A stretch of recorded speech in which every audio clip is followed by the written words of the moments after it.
programang ito ay rated SPG. Striktong patnubay at gabay ng magulang ang kailangan. Maaaring may masiselang tema, lengguwahe, karahasan, sexual, horror o droga na hindi angkop sa... Which means, sa'yo mapupunta ang majority ng kayamanan ni Tanda. Narito na nga ang ating pagkaabangan ngayong Martes sa Abot Kamay na Pangarap. Nagkakagulatan na nga dito sa sinabi ni Eric na buhay nga itong anak ni Giselle at ito na nga si Justin. At dahil dito, gusto naman na makabawi ni Giselle dito kay Justin.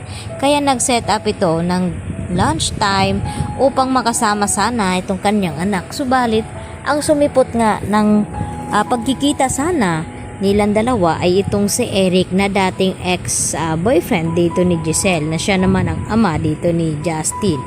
At tinanong ni Giselle itong si Eric na kung bakit siya ang naparito na saan daw itong kanyang anak.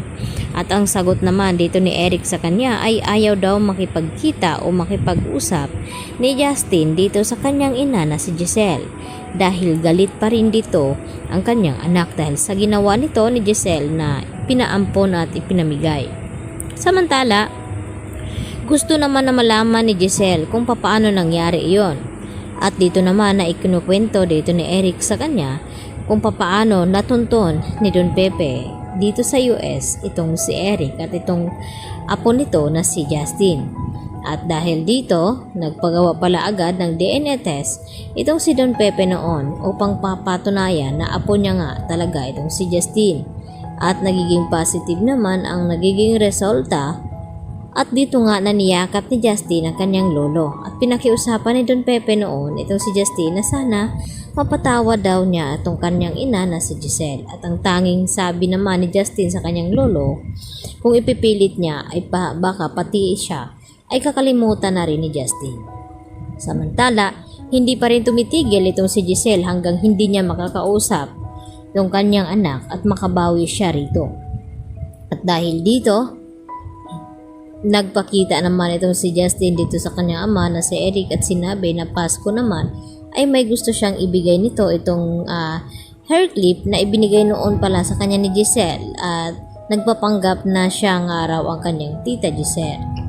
At dito naman na siguraduhin daw ni Justin na masasaktan itong si Giselle kapag ibinabalik niya itong clip ng buhok nito.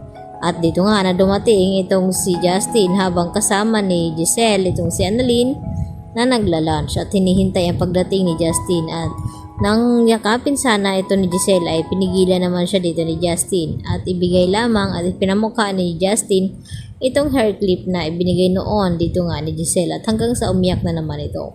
Samantala, nakakarating na rin dito kina Moira at Zoe ang tungkol sa anak ni Giselle na buhay pa nga ito. At kampante naman na sinabi ni Moira sa kanyang anak na si Zoe na sigurado daw sila na hindi ito nakilala ni Don Pepe. At hindi naman siguro ito pamamanahan daw. At dagdag pa ni Moira sa kanyang anak na sigurado daw siya na kay Zoe daw ipapamana ang majority ng kayamanan dito ni Tanda na ngayon nga ay talagang hindi pa ito nagkamalay at conscious pa rin ang kalagayan ngayon ni Don Pepe. At wala naman silang kaalam-alam na palaban nga itong si Justin at hindi siya makakapayag na hindi sa kanya mapupunta ang kayamanan ng kanyang lolo at lalong-lalo na sa kanyang ina na si Giselle. Lalo pat siya ang unang apo at siya dapat ang tagapagmana ng Apex Hospital. Kaya magkakaroon na naman ang kahati at magiging mainit ang labanan dito kay na Justin at Zoe. Dahil hindi nga magpapatalo itong si Justin dito kina Moira at Zoe. Lalo pat alam ni Justin ang tunay na ugali ni Zoe na kung papaano ito umasta bilang anak ni RJ. Subalit ay hindi nga siya ang tunay na anak dito.